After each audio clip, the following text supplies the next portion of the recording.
Good evening, ladies and gentlemen. In 1791, the newly emerged United States ratified a series of 10 legislative, collectively known as the Bill of Rights, from the Constitution.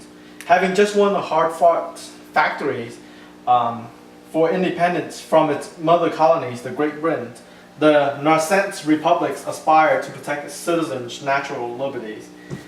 As such, the Bill of Rights championed individual rights, as we all know, such as due process of freedom of speech, religions, and press, and that government could not infringe upon. Not all of these constitutional protections, however, were created equal, ensuring against the unbridled government abuse. The contentious amendments, as reflected by the modern perspective, happen to be the Third Amendment, which declare against the quartering soldier in their own homes in the time of peace or in the time of war. While this legislative addressed the political grievance of the colonists during the Revolution's generations, it is highly and largely irrelevant by today's standards. Today, we will be discussing what is the Third Amendment and why is the Third Amendment lack of its modern applications.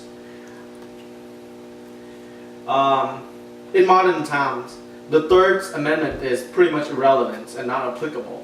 Prior to the American Revolutions, the involuntary quartering of British troops prompts unwarranted assaults on the colonists and their properties. Following the War of Independence, the drafting of the Third Amendment sought to address the new nation's political grievance against the potential abuse of military power, such as what Great Britain had been done. The document's construction was a product of a common experience shared by the generation revolted by the maintaining of the standing armies. And in today's societies, however, even with the very ideas of housing soldiers in civilian homes is totally obsolete, let alone its applications. The military force is so well armed and so sufficient supply that it would almost be a laughable idea should there be an army quartered in citizens' home, where would they probably be provided with unwholesome meal to eat, giving unsighted couches to sleep in, and a very ill-equipped garden tool as a weapon, just like in the colonial period. In addition, the decline of civil conflicts and the use of other stronger amendments rendered the Third Amendment pretty much impractical. The Third Amendment has only been cited a few times throughout the federal courts in the 200 and some years after the passage because of the distinct legislative and are used to precedents of such supplementaries. In 1982, for example, the Third Amendment, which used in the case, involved a National Guardman who acted as a prisoner guards during a strike, but it was supplemented with the 14th Amendment, which prohibited the government from depriving a citizen's life, liberty, or property, which established stronger arguments than the Third Amendment, which means that the Third Amendment is pretty much obsolete compared to other amendments in term. And not only that, as we said, the Third Amendment compared to today's standards, it really doesn't apply.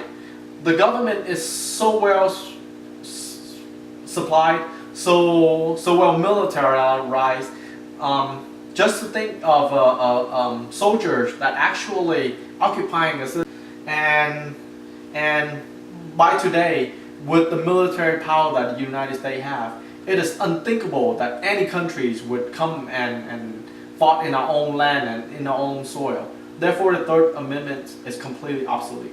So in conclusion, ladies and gentlemen, even though the Third Amendment holds historical significance due to the country's dreadful experience with the Great Britain, forcefully quartering soldiers in the colonist home, but today's standard is no longer relevant.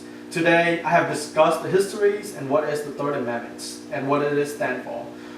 Also, though the Third Amendment was important constitutional provisions for the Bill of Rights in the post-revolution America, but in today's standards, it's no longer relevant and practical. Thank you.